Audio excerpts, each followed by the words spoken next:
वट सावित्री व्रत में अगर आप मासिक धर्म से हो जाते हैं तो आपको पूजा कैसे करें, मासिक धर्म के कितने दिन बाद व्रत करना चाहिए, हम तीसरे, चौथे या फिर पांचवें दिन से पूजा कर सकते हैं। आइए जानते हैं। ये आपके प्रश्न बहुत आते हैं। सामग्री धारण करें या ना करें, कोरी साड़ी पहने या फिर ना पहने, क्या होगा क्या नहीं होगा, सब कुछ जानेंगे अपने इस वीडियो में। बस आपसे अनुरोध है कि वीडियो के अंत तक बने रहें।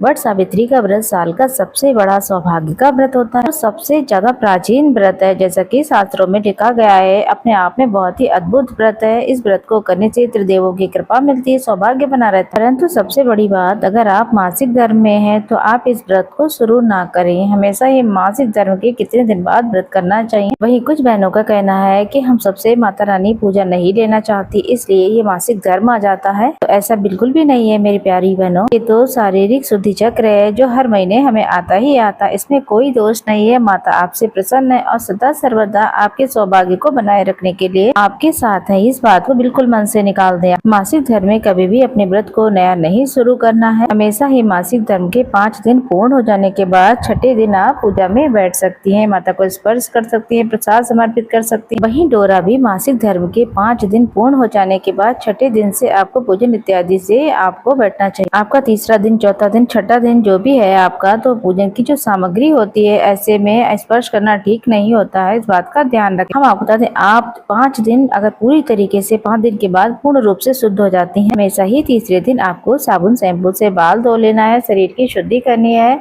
और 5वें दिन फिर से अपने बाल को धोना है। 2 दिन बाल को जरूर धोना चाहिए, तीसरे दिन और 5वें दिन। तभी आपको 5वें दिन से भगवान को स्पर्श करना है और परिपूर्ण रूप से 5वें दिन से पूजा में भी बैठ सकते हैं। कई कई जगह ऐसा होता है छठे दिन से पूजा में या फिर 7वें दिन पूजा में बैठने की अनुमति मिलती है।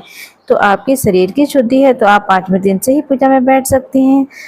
अगर नहीं है तो आप अपने हिसाब से सोच समझ कर, नहीं तो छठे या फिर 7वें दिन से बैठे। सबके शरीर की अलग अलग बात होती है, सबके शरीर की शुद्धि अलग होती है और मासिक धर्म में व्रत को नया शुरू कर रहे हैं तो बिल्कुल ना करें। इस बात का भी ध्यान रखें। अगर आप हर साल आप व्रत करती हैं परंतु इस बार मासिक धर्म आ गया है तो निश्चित रूप से व्रत कर सकती हैं। स्नान आदि से निवृत्त हो जाएं। आप दूसरा दिन है, तीसरा दिन है या फिर चौथा, 5वां दिन है तो आप मानसिक पूजन करें, व्रत करें, परंतु नया व्रत आपको शुरू नहीं करना। इस बात का आप ध्यान रखेंगे। अब बात आती है यहाँ पर हम सुहाग सामग्री पहने या ना पहने।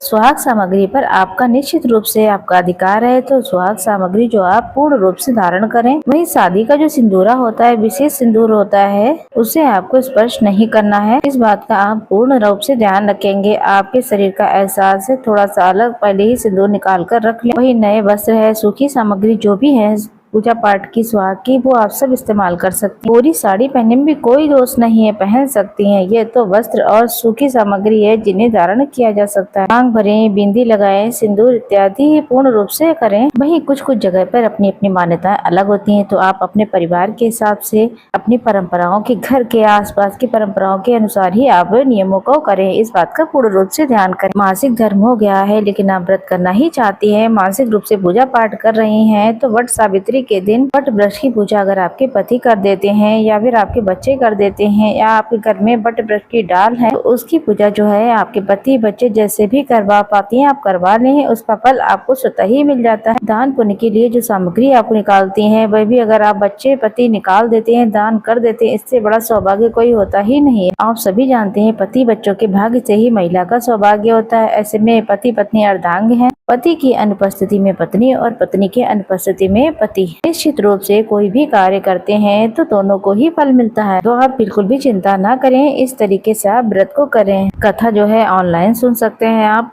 मासिक धर्म में इस तरीके से व्रत करें। प्रसाद इत्यादि आप ग्रहण भी कर सकते हैं। वही प्रसाद ग्रहण करने में कोई दोष नहीं लगता है, किसी देवी स्थान का प्रसाद नहीं, ये सामान्य वट सावित्री व्रत का प्रसाद। इससे ज्यादा जो कि आपने बड़े गुणों से राय लें, इतनी परंपरा के अनुसार जो कुछ बातें मैंने आपको बताई हैं, बाकी सब जगह की क्षेत्रीय मान्यताएं अलग अलग होती हैं। फिलहाल इस अपडेट में इतना ही। अन्य कोई क्वेश्चन प्रश्न है आपका तो आप अपने चैनल है आप